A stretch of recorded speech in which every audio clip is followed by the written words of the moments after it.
Democratic politics.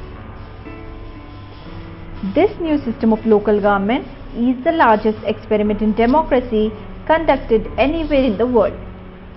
There are now about 36 lakh elected representatives in the panchayats and municipalities etc. all over the country.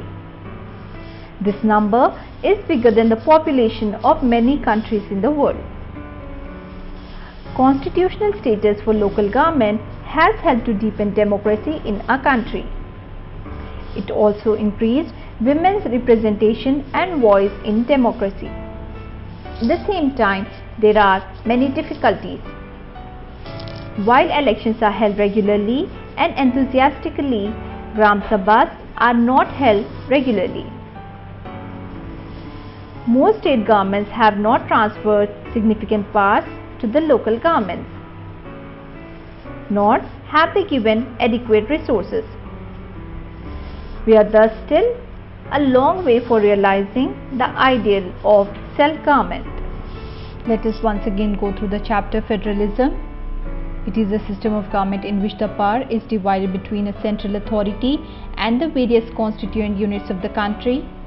The key features of federalism: 2 levels, different tiers of government govern the same citizens, but each tier has its own jurisdiction in specific matters of legislation, taxation and administration. And the second level, the jurisdictions of the respective levels or tiers of the government are specified in the constitution. So, the existence and authority of each tier of government is constitutionally guaranteed. Here we can see the unitary and federal states in the world, the map. Balance of power: there are 2 types of federation, coming together federation and holding together federation. Coming together federation involves independent states coming together on their own to form a bigger unit, so that by pooling sovereignty and retaining identity, they can increase their security.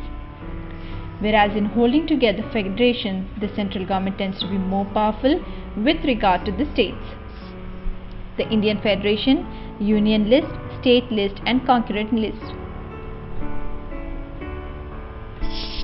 Diversity of India. As per the latest census report of India held in 1991, there are 1500 distinct languages. These languages were grouped together under some major languages. Decentralization in India. Power shared between central and state governments to local governments are called decentralization of government. It is also called the 3-tier system. A major step towards it was taken in 1992. The constitution was amended to make the 3rd tier of democracy more powerful and effective. This new system of local government is the largest experiment in democracy conducted anywhere in the world. There are now about 30 lakh elected representatives in the panchayats and municipalities etc. all over the country.